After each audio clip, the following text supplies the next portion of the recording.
Live on the Facebook. You know what I need to get live? Are we live on YouTube? Not that we have a big YouTube. Nobody watches over there. I don't know why, but hey.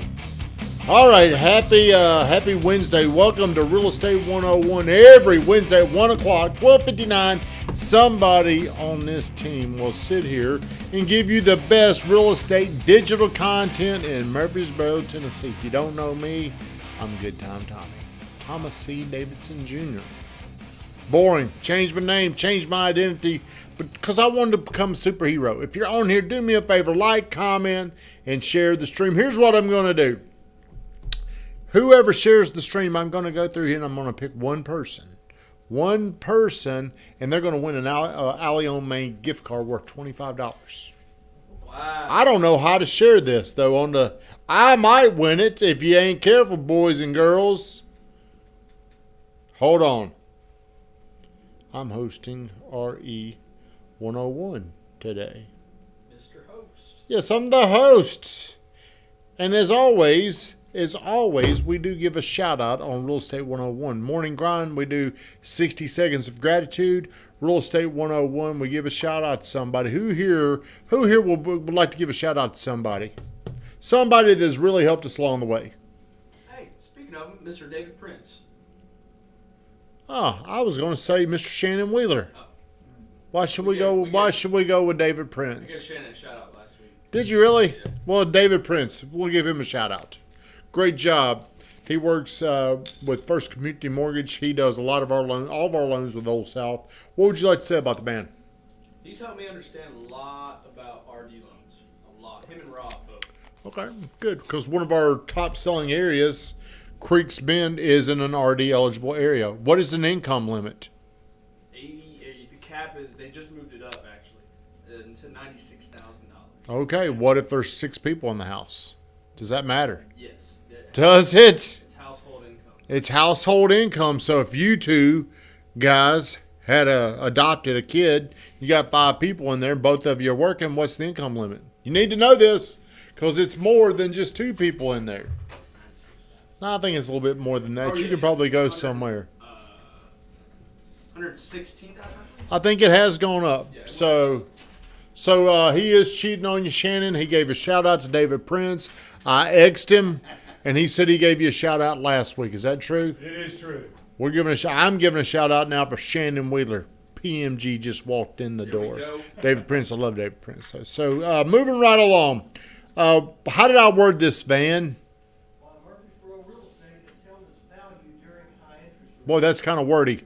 The reason why Murfreesboro, Tennessee has held its real estate values, even though we got insanely high rates that Shannon's charging everybody. Hitting everybody with that. Where's today's rate? 8? High.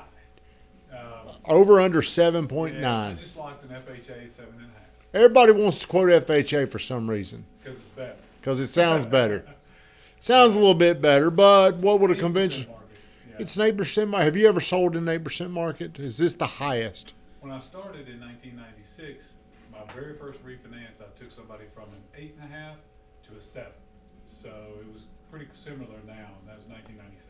1996. Hey, if you're on here, do me a favor, share the stream. I'm going to give away a free gift card to the Alley on Main. $25. All you got to do is come up here and get it because I'm too lazy to hunt you down.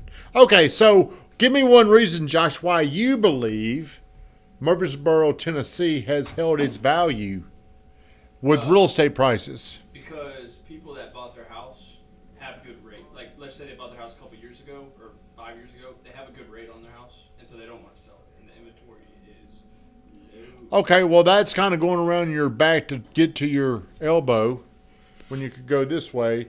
But you are correct. Listen, instead of saying that, people are locked in because of a mortgage rate. They've got 3-4% mortgage rates. Therefore, they're not going to put their home on the market. So the big problem is lack of inventory. Right now, I think I looked yesterday, and there's about 1,030 homes on the market. So we're currently selling about 500 a month, somewhere in there. It's probably going to slow down during the slower months, but I'm predicting we're going to sell 5,700 homes in Rutherford County this year.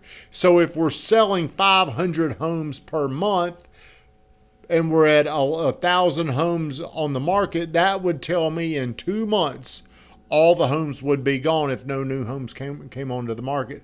So and whenever this happens, there's still some appreciation. We're probably still appreciating in some areas. I would say some price points are probably continuing to go up. Very surprising with these crazy high rates, but it's still going on. The reason why, we don't have enough houses. So if we want a balanced market, we really need to get closer to 4, 5, 6. That's when it becomes balanced. So if we continue to sell 500 homes per month, what would be the math, Ed, to get to a 4-month supply of homes on the market? We go selling 5. This is tricky shit I'm giving you, man. I apologize. We go selling 5 houses a month. 500, excuse me if I didn't say 500. I'm sorry. 500 houses a month. All right, let's just do basic arithmetic or multiplication. What's 500 times 1? 500. That'd be, okay, so that'd be 1 month. 1 month. What would be 500 times 2 months? 1,000. Ooh! 500 times 3. 1,500. Oh, shit. All right, trick question. Land the plane. 500 times 4. 2,000. Oh, so if we could ever get 2,000 homes on the market, we would start to be balanced. And in a balanced market right now of 4 months and 8% rates, I would predict this. There's something called a tipping point. And this would probably tip us from a seller's market into a buyer's market pretty damn quick. Right now we've got 1,000 homes. So how much would we have to increase to get to 2,000 homes, Randy? Double. What would be that percentage? 100. Ooh, damn, Randy ain't no dummy. Would you have gotten that? What would you have said? 100%? We would have to go up 100% to get to a balanced market. So whenever people are saying, I'm going to wait for prices to come down, you got to have logical data. Right now, we are 50% from a balanced market. So every time you look in the stats show, we sold 500 homes this month. We closed 500 homes this month. We closed 500 homes this month. Until new homes come on the market, we're going to kind of stay right here. It's going to be a tough, miserable market until I believe one of 2 things happen. One of 3 things. House prices come down a little bit. Interest rates come down a little bit, or people start to make more money. All this kind of works itself out.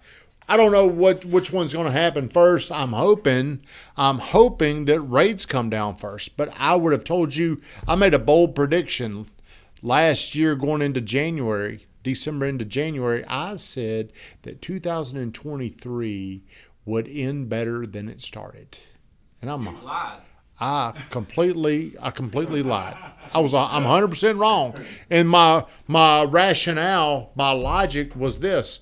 By then, inflation will look a lot better and mortgage rates are going to come down and more people are going to come into the market. Well, in Murfreesboro, Tennessee, since 2020, home prices have appreciated 53%. It should take about 8 to 9 years to get 53% or 53% appreciation. So it's kind of like this. We got a credit card and we maxed it out within the first couple of days. That's what we've done. So what's going to happen now is hopefully there's not a big crash. I don't like the way the Fed has handled how they've handled the rise in interest rates, because I feel like they waited way too late. They should have done this a year sooner, but they didn't. They messed up. But, I mean, they're looking pretty smart the way this is going right now, because a lot of people thought by now we would definitely start to see some fracturing, some breaking in the real estate economy. But why is Murfreesboro? There are some areas you look around the country. Is there one city you can think of around the country that's kind of had a rough go? Charlotte, have they? Austin is one I hear a lot. I'm going to tell you another one is Nashville. I bought an Airbnb in Nashville in October 2020 during COVID. And the only reason why I bought Hey, weatherman's on here, us investors. The only reason why I bought this Airbnb really is because John Jones was the developer. If I could have, I would have just said, you know what? I don't want my 10 grand. You can keep it. I'm just going to walk away from this deal.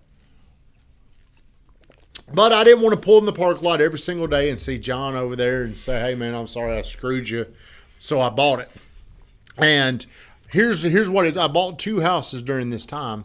And what's up, Blake? Here's what it taught me. The best time to buy is when the market is the most uncertain, like right now. I mean, I feel like right now people are uncertain. So I bought this house for $600,000 in Nashville. Hayden was the first person, my first guest there.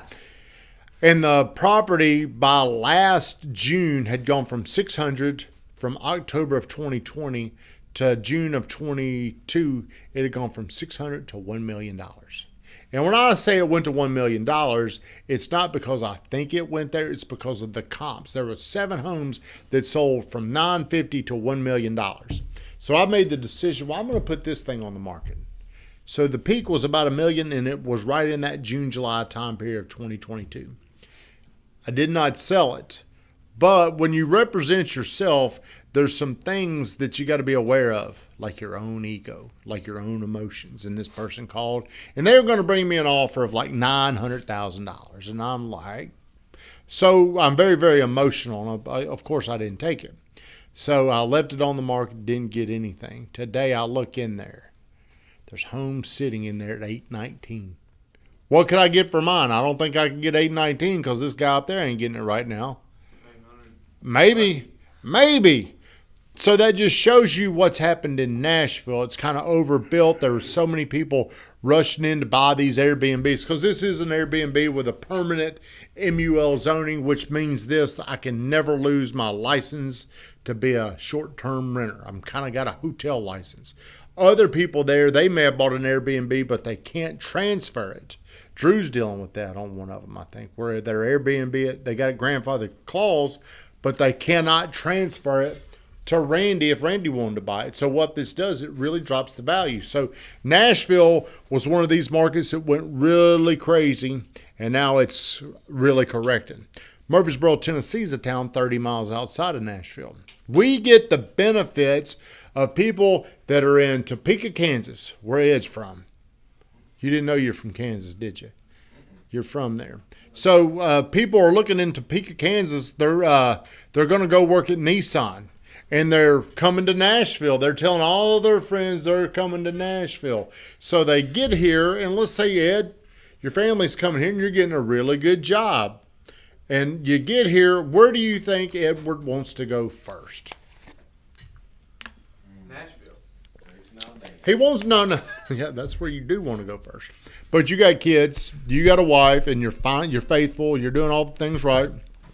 So you're wanting to look at where your kids should go to school. So you come here and you start looking around. Where would he want to go first? Can anybody take a little stab at this? Smyrna? No offense. Brentwood. Oh, yes. We want to go to Brentwood. And then they start to look at values, and Ed's got this job. He's making pretty good money. But he's like, well, this just don't make sense. I know these schools are great, but these houses over here are just so outrageous. Let's look around a little bit. And so now people are going to look at interstate access, and they're going to see interstates 24. They're going to see 40. They're going to see 65. They're going to see 840. They want to live close to the interstates so they can get into work really easy.